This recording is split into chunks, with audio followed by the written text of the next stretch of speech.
Welcome to Mental Health Monday. My name is Mick Coyle. Coming up on the programme this week. I lost my brother, in the summer to suicide. He's only 19. He's supposed to go to medical school. And he never told us that he was struggling. I'm an older brother. I'm a doctor.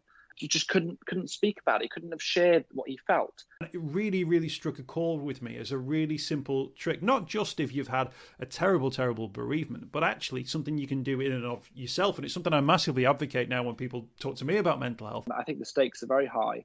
I think if we don't get this right, I think the number of lives we're going to lose over the next few years to suicide is going to be truly frightening. I think the impact on the mental health of children is going to be frightening. And I think the wider impact on society in the years to come will be unthinkable in a way. And I'll be reminding you how you can make connections with mental health organisations within your community. It's Mental Health Monday. And we've got a brilliant guest on this week's Mental Health Monday. I'm delighted to say we are joined by Dr. Alex George. Now, Dr. Alex is a doctor, first and foremost. He works for the NHS, but many people will know him as well from a TV show. Now, I'll be absolutely honest, Dr. Alex. I've never watched that particular TV show. There was like a celebrity version of Love Island when I was like sort of 19 or 20, which had like celebs on. I think George Best's son was on it and some people like that. But you're very, very well known because of your TV appearances as well. Not watching it. I think many people, I think it was a show that a lot of people watched, but I think quite a few people avoided it as well, which I can understand. So, but it was a lot of fun. It was an experience very far from the experiences that we're having right now, I must say, but definitely an interesting time of my life. No, absolutely, absolutely. You've got your campaigning head on, actually, for what we're going to talk about on the programme this week. And it's for an issue which has come up many, many times on Mental Health Monday, I must say. And it's an issue which gets talked about so much. And you've got almost a call to arms on this one around mental health education. We'll talk through some of the issues, and there's a wide variety of issues contained within. But first and foremost, you put something out there on social media saying, look, something needs to happen. Just set out what it was you wanted to say, the message you wanted to get out there.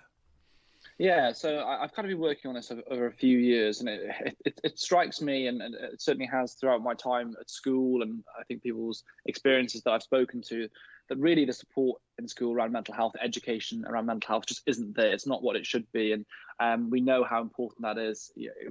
Some of the statistics around suicide being one of the leading causes of deaths for kind of young men, and rising rates of anxiety, depression around the country. It's been really worrying for me, I think, that we don't do enough about it.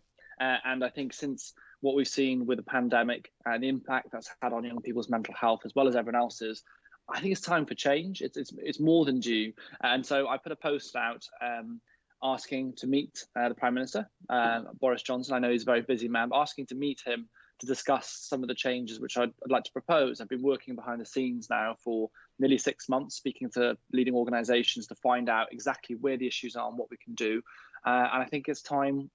Now is the time for change. Now is the time that we actually do the things that we know need to be done. That it's vital. It will save lives. I'm sure of it if we can actually implement some of these changes. The conversations I've had on this, right from the off, Dr. Alex, have been sort of, it's so clear why this is required. And it's actually twofold, isn't it? Because, of course, it's for the requirements of children who have mental health issues going through school. But it's also for us as adults, isn't it? To make sure that when we get to adulthood, we have a wealth of education and resilience built into us because we learnt about it at school. And if you place that investment in the younger age, when they get to 24 or 28 or 34 or 38 and an issue comes around, there's something in your mind that at least you can tie it back to. And whatever that education was can benefit us throughout our whole lifetimes. Absolutely, Mick. I couldn't agree more with that. I think that's a big thing that people have got to realise. First thing I say is that mental health doesn't affect 1 in 4. It affects 4 in 4. It affects every single one of us. We all have mental health. It's not something you do or don't have. We've all got it.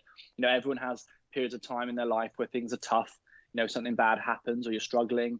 Very, very few people go through life with this kind of rosy picture of, how life is. And actually teaching, as you said, young people how to look after themselves, what to do and how to maintain their mental health and resilience and what to do when it goes wrong.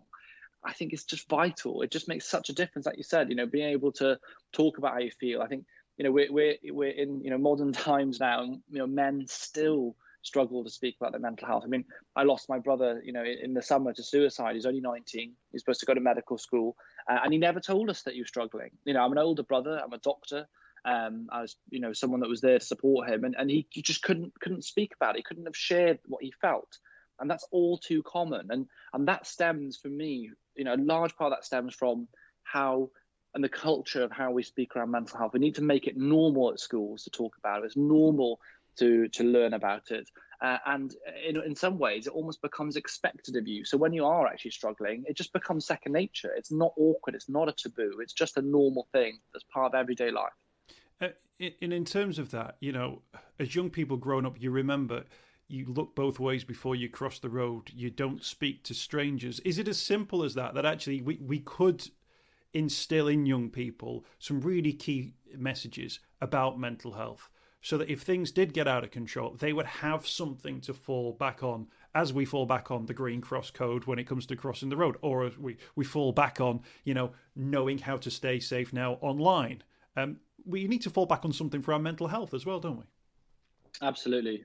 Absolutely. If you think about it, exactly what the example that you've used, if you instill it in young people, from a very young age, and people talk about, is it good to talk about mental health? Well, if you're old enough to have thoughts and feelings, you're old enough to learn about mental health, and you should be, because that is the age in which we can instill these ideas and normalize this conversation, so that as they grow up, it just becomes part of who they are inherently. And that's why when I look at the curriculum, and some of my issues with the current curriculum is that mental health is hardly in there. In fact, if you want to tick the Ofsted box, if you like, you can do one mental health lecture a year and pretty much tick that box. But when I look at the curriculum, I really, really want to see that we start at a young age, from age of 2, 3, 4 years old, learning the basics of thoughts and feelings. I'm not saying they're talking about anxiety, suicide, and depression at an early age, but just teaching about the basics so people understand what a thought is, what is a feeling, how do they relate to our thoughts, how does that relate to our physical health, and just starting to build that knowledge up, so you graduate that knowledge over the years up to the age of 18, where they walk away understanding how to look after mental health. They understand also what depression is, what anxiety is, the signs of suicide or feelings of suicide with themselves and other people, what to do if that happens, and also how to take what they've learned and, as you said, put that into real life. Because when you go into the working world, make it stressful. Like, the world isn't always rosy, and you have to have resilience. You need to have coping mechanisms which are healthy, and that's such a big part of what we can teach kids at school. So that when you start a job, say as a nurse, and you're working in the hospital, that you learn about good sleep health. You learn about how exercise can actually benefit you. You learn about the role of the gut-brain axis, nutrition and food, how that actually does play a role in your mental health. Like, all of these things, they're all small parts, they're all small pieces of the jigsaw, but put them all together and it makes a difference. I'm sure of that. But that's why teacher training is so crucial in this one, because actually some of the things you've just described there, this isn't, a new curriculum which has to land on schools, and it's a whole host of extra work for teachers. The stuff around nutrition, where you learn about carbohydrates and dairy and so on and so forth. My daughter's doing that. She's 6 years of age at the moment. Actually, from what you've just described there, you could also, the mental health thing could be part of that. Incorporated, absolutely. So absolutely. That's not a wholesale change where it's just everyone's got to learn how to teach everything completely different. It's about those little tiny references that reference the fact that actually mental health is in everything anyway. In everything. It goes back to the premise, and I always harp on about this. You cannot separate physical and mental health. If your physical health is poor, say you enjoy playing football and you've got an injury and you can't play, you then feel sad because you're not able to play the sport that you love. And if you're not playing the sport, that can impact on your kind of physical health in that cycle. But vice versa, if your mental health isn't good at that time, you maybe don't feel like playing football, you don't go to the football matches or training, and your physical health starts to suffer because maybe you don't eat as well and you're not getting natural sunlight because you feel sad. And so the two things are so interlinked, and it should be like that in the curriculum as well. We should be incorporating it into everything that we teach. And I've been to some schools who I've shown great examples, I think, of what can be done. And that is exactly what they've done. They've incorporated mental health into their well-being, into their classes in the morning. So you come in for your not assembly, you're kind of what's the word? You start of the day, and the registration. teacher will registration. That's it. I lost the word. Registration, and they talked about how they'd incorporate wellness into registration, whether that's a few minutes of mindfulness, whether it's breathing exercises, and just settles everyone down for the day. It's great for the teachers as well. Everyone's benefiting from it. They incorporate it into the actual lessons as well. Yes, they have set classes actually which they have on mental health and well-being, and have different topics each week, and that's brilliant. But you really feel that kind of wholesale approach. This school that I went to is actually in Norfolk, also had mental health first aid trained teachers who wore ribbons on their lanyards to signify that they were mental health first trained, and it was a "I'm here to talk" message for pupils. So they knew that teacher was someone they could speak to. There are also banners on some of the doors of some of the senior staff who were trained, and it said, "Come and talk to me about mental health," or "Come and talk to me about how you're feeling." The way they incorporated it just really, I think, showed how it can be done. They also had, which was brilliant, and something I'm really, really fighting for, is they had a counsellor who was full-time at the school. And what that meant was two things. Then one, pupils got to know the counsellor. It wasn't some kind of therapist, "Oh my gosh, what's this mental health at school, scary, who's a therapist?" It's a normal person. It was Jill or whoever it is that they know and they see every day. They feel comfortable with that person.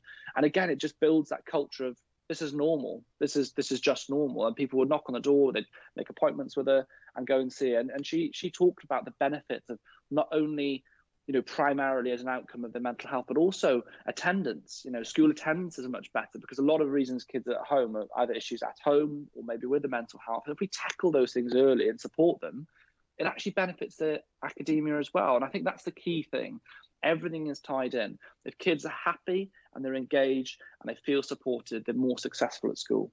Absolutely, and actually, that's one of those sort of arguments that a government might listen to. That actually, you're saying, not only are you making young people healthier in terms of their own minds, but also you're doing good work for the system as well. That if they're in a better place, they're more likely to learn, they're more likely to get their positive educational outcomes. But also, if you have someone who's a designated "talk to me about your feelings" person in that school, that young person presumably will be more likely to then potentially reveal situations at home, issues that they're having, which they wouldn't reveal potentially in a classroom situation. That helps the school help that young person too.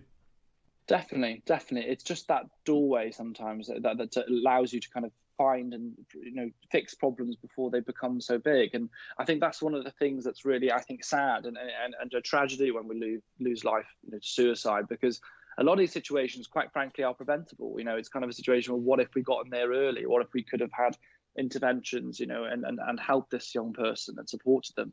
It's awful. I always find it very sad. I've had it many times in hospital where someone has come in and they've self-harmed or they've attempted suicide. And I always ask them, who have you spoken to before? Is there someone that you've kind of reached out to?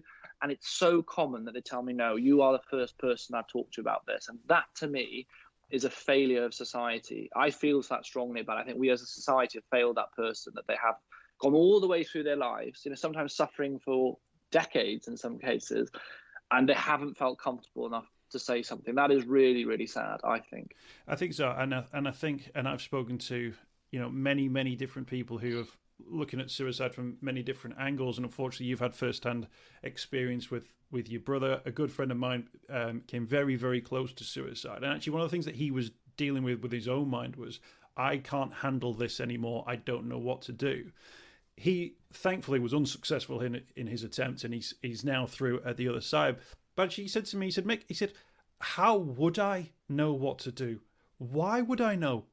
Who's ever told me where to go? Who's ever sat down and said, this is what you should do if you feel like this? Those messages don't exist. But actually, as soon as you instill those messages, suddenly you get those little triggers where you think, oh, actually, this now reminds me of the thing I learned about when I was a child. And I think that genuinely will save lives, won't it? Because people will suddenly go, oh, actually, no, this is a thing I know about, and now I'm experiencing it, and I know where to turn because I was taught about it at school. And not even just the person's experiencing it. If you're the people around them and you were taught about, supporting people's mental health or what to do, you have understanding and you're, in some way much more in the know, that's going to help that person as well. So it's not even the person themselves, the people around it, and spotting the signs of someone who is struggling or someone who might be feeling suicidal, for example, having that skill set, if you like, is just going to benefit the people in both directions. And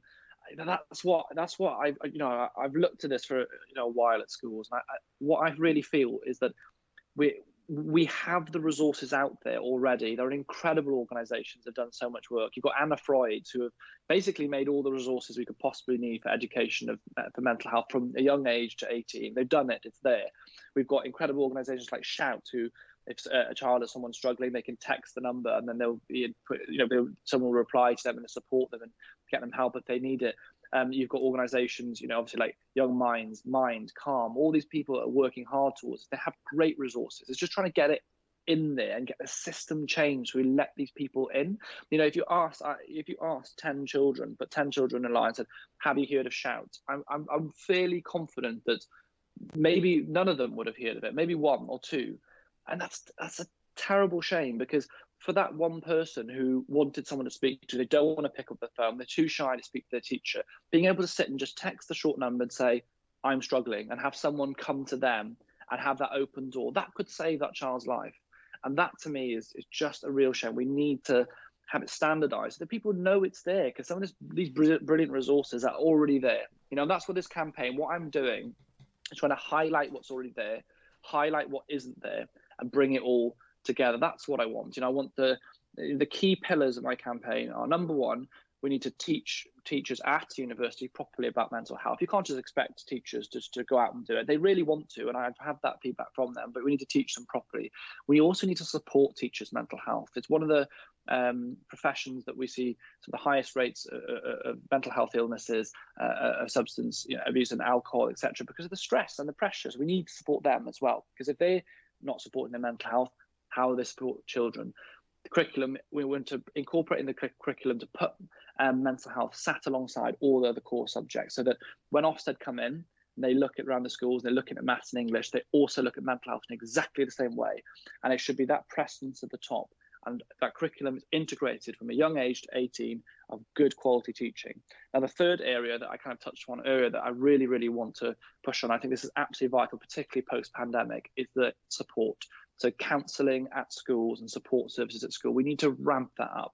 I think this year I saw there's a 4% increase in the mental health budget for the country. I mean, the whole country has been impacted by mental health. Children's mental health has been absolutely, there were some figures I saw the other day that the diagnosis of mental health conditions in children have gone from 1 in 9 to 1 in 6 in the last year or so. And I think that's only going to go in one direction. So we need to support these children through these next few years. And I think having a counsellor at every single school is a must. It just should be a part of that's what schools are. There's always a counsellor, designated counsellor, and the children know where to go. Those are the key pillars, and those are the areas I hope the government will listen to me on. I think a number of years ago, when Theresa May was Prime Minister, they announced a series of overhauls of mental health within school, and it had, at the time, what were classed as, I think, ambitious targets. But a lot of people within the mental health sector, but also in schools, kind of said, well, I think it only affected, at the time, it was up to 50% of schools would have access to one of these counsellors, and it wouldn't be that service that you're suggesting would be available to all children as well. If it comes at a cost, is it worth spending the money? I guess the answer is absolutely yes.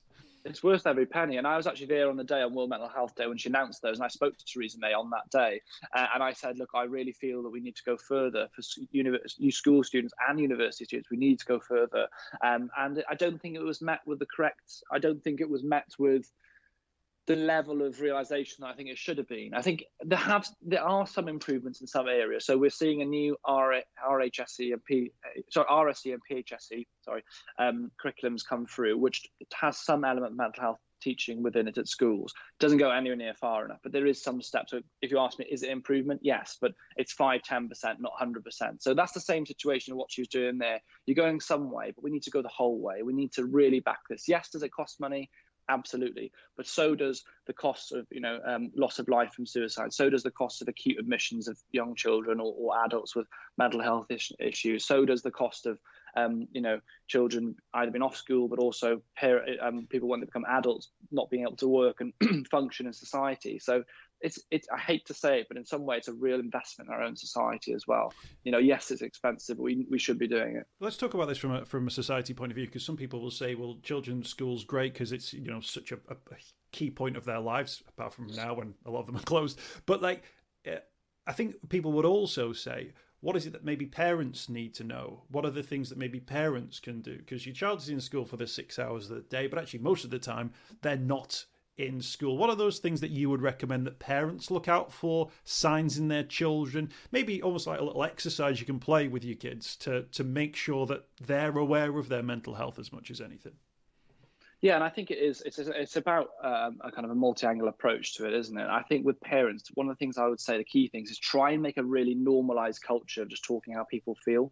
Because I think, and part of the reason, I go back to part of the reason why I'm focusing on schools is because I believe that is the time you can change behavior and create these, instill these kind of things we talked about earlier, and resilience and openness, etc. But if parents can do that and really be aware of themselves and maybe be aware of some of the things, or unlearning some of the things I might have learned, or societal norms or awkwardnesses around mental health, trying to wind that back. So with your own children, that from a young age, you talk about how you feel, you also share how you feel. Because I think, if sometimes people talk about, your dad being like really stoic, or he never talks about his feelings, etc. But that then instills on the children. Whereas if the father can be really, and I'm using this as a very stereotype here, and I know I am, but deliberately so.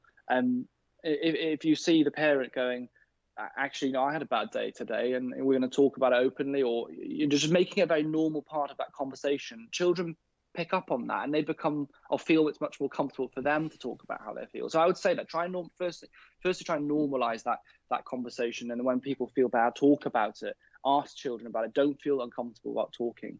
I think a lot of the time people worry about saying the wrong thing, and I always think it's better to say something than nothing. So if your intuition is that your child is struggling, they've got maybe more quiet than they usually are, maybe they're more, we talk about grumpy teenagers, etc. Maybe they're more agitated than they usually would be. Ask them how they're doing. How are you doing? And we talked about this campaign before called Ask Twice. And the idea being, you ask once, yeah, I'm fine. And if you feel in your gut feeling, I don't think that's actually true, either in that moment or when you think it's right, approach it again and say, you said earlier on you're okay, but actually I got the sense that maybe something's bothering you. Do you want to chat about it? Would you like to talk? And of course, you can't force people to open up. People have to make, and children the same, they have to make that decision themselves. But, quite often, you find that people, when they feel comfortable and you've given them that open invite, they might well come forward and say, I'm struggling. But the main thing I would say is just trust your gut. If you think there's something wrong, you're probably right. And follow up on those thoughts and feelings. I think that's a really great shout, and I think really helpful advice as well. I was speaking to a mum who lost a son to suicide, and actually one of the things that she was talking about, and I'm certain that you'll have had a similar experience given your own experience, is that in terms of getting through those days, weeks and months afterwards, she found it really helpful for herself to almost check in, right, how are you feeling today? And it was a scale of 1 to 10. Like, well, I'm a 3 today. Well, actually, I was a 2 yesterday, but I feel like a 3 today. And then when it became a 6, it was like, okay, well, what are the things that I'm doing now that I was, and how have I moved on from a 4 and a 5? And it really, really struck a chord with me as a really simple trick. Not just if you've had a terrible, terrible bereavement, but actually something you can do in and of yourself. And it's something I massively advocate now when people talk to me about mental health. Where I say that the number one thing you can do first and foremost is check in with yourself. And I do this now. I've got a 2-year-old and I've got a 6-year-old. When we sit down around the table, either at breakfast or at tea, we go, how are you feeling today? Marks out of 10. And if it's like an 8, it's, well, why do you feel so great? And then actually, so why is it an 8? And the 8 is because they painted a great picture, or they watched a movie that they really, really loved. So that's like, you associate the mental health with the positive. But also if they say 6, you can go, oh, why do you feel like a 6 today? They might talk about, maybe they fell out with a friend, maybe they've had a bit too much screen time, maybe they didn't sleep very well the night before. And I've tried to work that in to the conversation. I found it actually really, really sort of useful. And actually, our kids now, my 2-year-old just says I'm 2 because he thinks he's 2. So my daughter now thinks he's sad all the time. But I think, it really, I think, resonates with them. And then we do the same for ourselves. And we go, well, I'm an 8, but I'll be a 9 when it's Saturday morning, because then we can watch SpongeBob, and things like that. Yeah. And I think that's a really simple thing. And I don't necessarily think you need to teach it, but you just need to sort of adopt it into those routines. The routines that we've got anyway, we've all got routines in our lives. But and it which are the takes no ones we're going time, to and choose? doing that makes a difference, doesn't it? It takes no time, and that's powerful on so many levels. Firstly, because they then know it's absolutely normal to talk about it. Dad talks about it; it's normal. It's part of family. There's no issue. It becomes so normal that there isn't. If they ever feel they need to say something, there's no barriers. And I think that is a huge part of that. But also, it's just like you said, it's finding out when things go well, why they're going well, and when they're going bad, they're not. And there's coping mechanisms. And when we were talking about what can parents do, I think instilling the good coping mechanisms really helps. Teaching children, or let's get outside, go for a walk. It's great. It's natural light. It's important for us. The benefits of exercise, sleep hygiene, all these kind of things that we know help our mental health. If you just can instill that into daily life, they then grow up with this just inherent understanding of like, oh, well, I don't feel great today, but then I slept terribly. I probably had too much caffeine last night and I worked quite late. I actually haven't eaten very well the last 2 days. And when's the last time I went for a walk? Probably 4 or 5 days ago. And then they go, oh, gosh, that makes sense. Right. I need to, readjust now. I need to make sure today I go for a walk, have an early night, do a bit of exercise, and voila, the next day I feel a bit better. So yeah, instilling those things definitely makes a difference, I think. Great, I'll carry on with doing that.